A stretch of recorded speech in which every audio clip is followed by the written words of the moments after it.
Welcome back, my friends. As you all know, many YouTubers are talking about real estate. Some are predicting a collapse. Others are cheerleading for a new surge in real estate prices. But most of these people are talking about residential real estate. Almost nobody is discussing commercial real estate. This despite the fact that we are hearing headlines about vacant office space. Two of SF's biggest hotels face a $725 million loan deadline. Landlord exploring all options. That is code speak for there could be a default coming. So, what does this mean for commercial real estate? What does this mean for the real estate industry? What does this mean for the future of the economy? And, what does it mean for the future of the United States? But, before we get into that, please press the like button and leave us a comment below. Please hit the subscribe button and hit the bell icon so that you are notified of upcoming videos. And, before we continue, a word from the sponsor of this video. Today's sponsor is InnerLife.com, creator of the InnerLife STS system. InnerLife STS is a cloud mobile platform for mental health care and its integration with primary medical care. InnerLife STS is designed for assessment, data collection and analytics, documentation, and progress tracking. InnerLife STS creates and composes conceptualized narratives and builds them into professional-grade reports.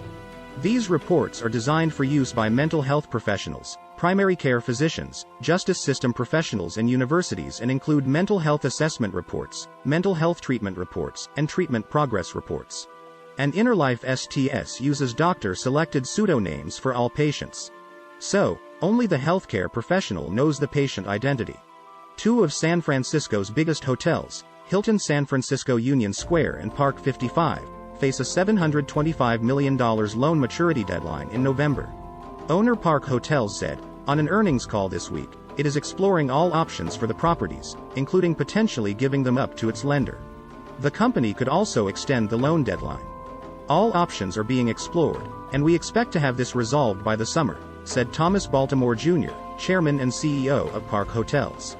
If we were hypothetically to give back the keys, there's a forgiveness of debt. Income that we would have, we're able to shield, certainly, most of that, but not all of that. It would result in a potential dividend payout of $150 million to $200 million approximately, he said. The debt negotiations affect nearly 3,000 hotel rooms or 9% of the city's entire supply.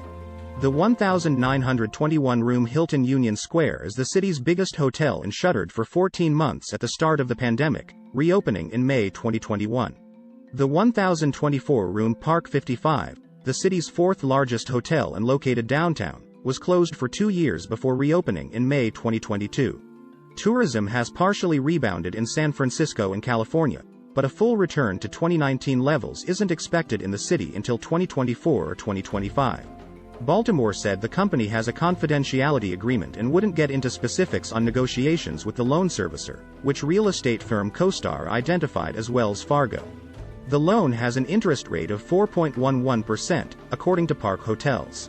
Virginia-based Park Hotels also owns the 344-room JW Marriott Union Square and the 316-room Hyatt-centric Fisherman's Wharf. The company's 4 San Francisco hotels were 48% occupied during the first quarter, up from 24.7% in the first quarter of 2022.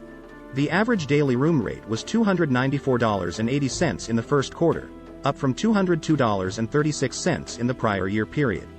Baltimore said all 4 San Francisco hotels were profitable for the first time during the pandemic, based on earnings before interest, tax, depreciation and amortization. He cited January's JP Morgan conference as a driver of higher room rates. We also recognize that it's still 30% to 40% below 2019 levels and it's certainly lagging the other markets, he said of the city.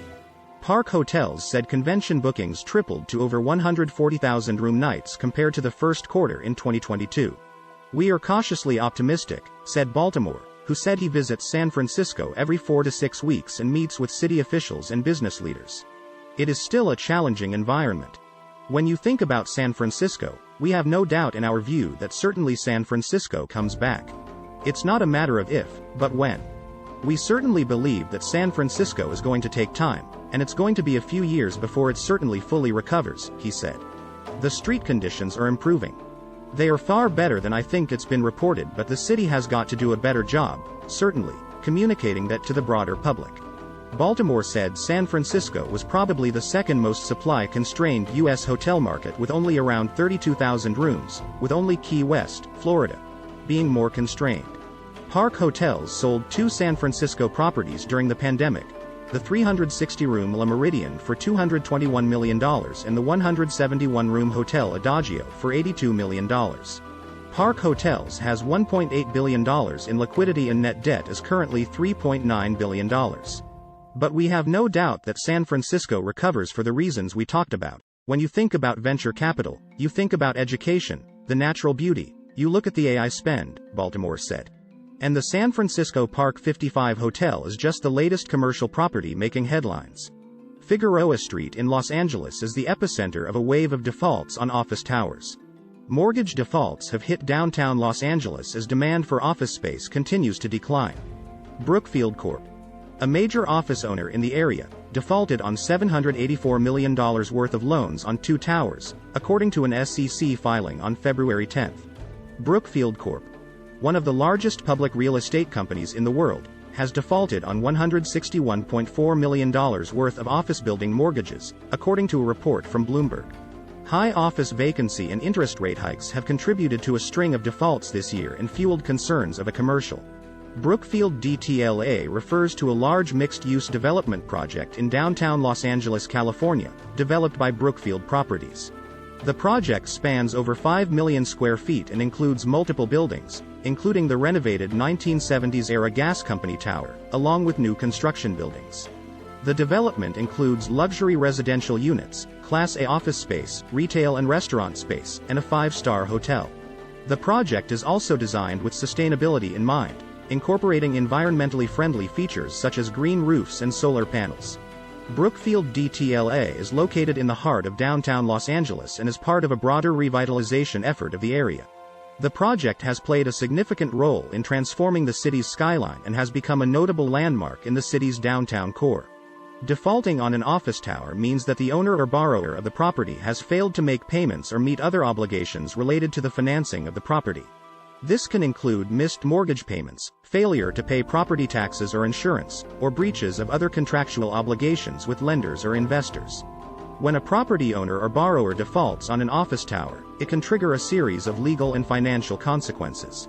For example, the lender or investor may initiate foreclosure proceedings, in which the property is seized and sold in order to repay the outstanding debt.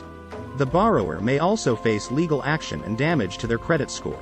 In some cases, defaulting on an office tower can also have broader implications for the real estate market and the wider economy. If the default is part of a broader trend of distressed properties, it can contribute to a decline in property values and a tightening of credit for real estate projects. It is therefore important for property owners and borrowers to manage their finances and obligations carefully to avoid defaulting on their properties. Brookfield DTLA is owned by Brookfield Properties, a subsidiary of Brookfield Asset Management.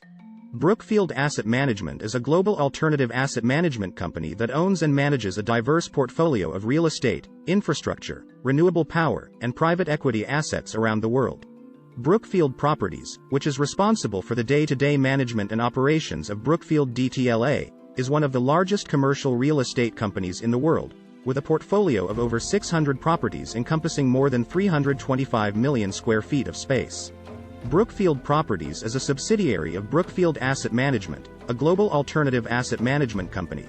Brookfield Asset Management owns and manages a diverse portfolio of real estate, infrastructure, renewable power, and private equity assets around the world.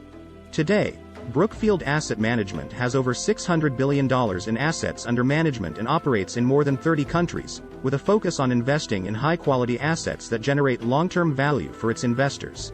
The corporation defaulted on loans tied to 2 office skyscrapers in the city.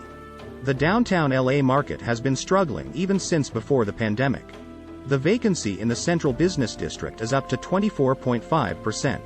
As you probably know by now, the Federal Reserve began aggressively raising rates last year.